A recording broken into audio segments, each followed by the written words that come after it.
एक साधु और बिल्ली की कहानी। इस कहानी को सुनकर आप वहम करना छोड़ देंगे। अगम कहानियों में आपका हार्दिक स्वागत है। एक साधु और बिल्ली की कहानी। दोस्तों, एक जंगल में एक आश्रम था। वहाँ एक साधु अपने शिष्यों के साथ रहते थे।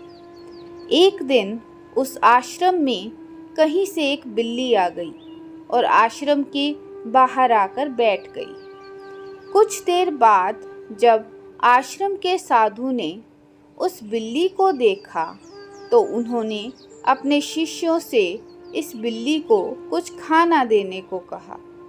तो शिष्यों ने उस बिल्ली को खाना और दूध इत्यादि दे दिया।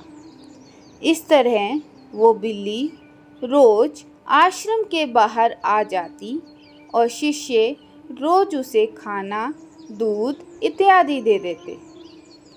अतः वो बिल्ली आश्रम के साधु और शिष्यों के साथ घुल मिल गई और वहीं आश्रम में ही रहने लगी। जैसे ही साधु अपनी साधना में बैठने लगते, वो बिल्ली आकर उनके साथ खेलने लगती। कभी वो साधु की गोद में बैठ जाती तो कभी कंधों पर। इस तरह वो साधु को उनकी साधना के समय रोज परेशान करती।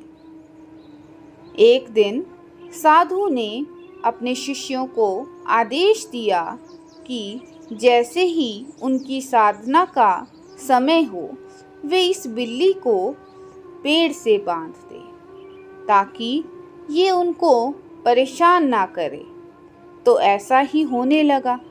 जैसे ही साधु की साधना का समय होता, उस बिल्ली को पेड़ से बांध दिया जाता।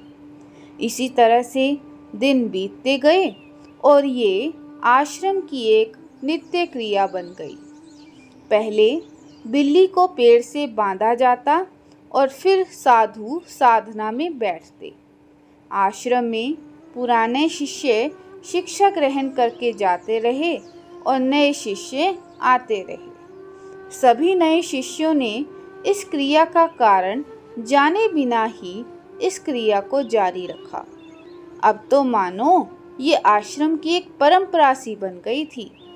एक दिन साधु चल बसे और आश्रम के एक शिष्य को आश्रम के मुखिया की जिम्मेदारी सौंप दी गई। अब भी साधना के समय बिल्ली को पेड़ के साथ बांधने की प्रक्रिया जारी रही। अचानक एक दिन बिल्ली भी बीमार हो गई और चल बसी।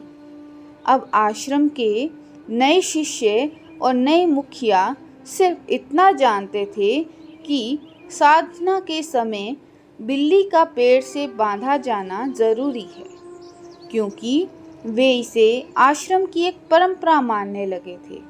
उनका ये मानना था कि यदि ऐसा नहीं किया गया तो उनकी साधना पूर्ण यानी सफल नहीं होगी।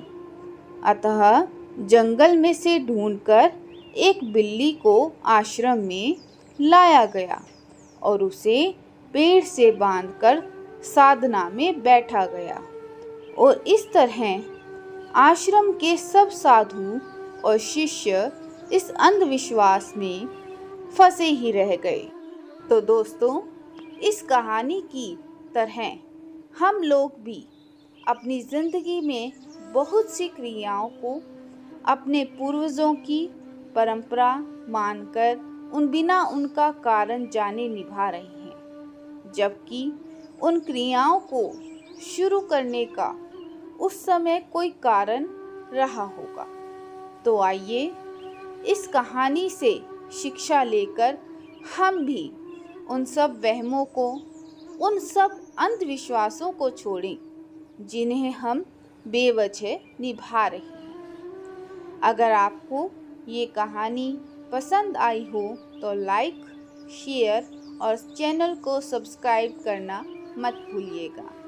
मिलते हैं जल्द ही अपनी अगली नई कहानी के साथ। तब तक के लिए शुक्रिया। नमस्कार।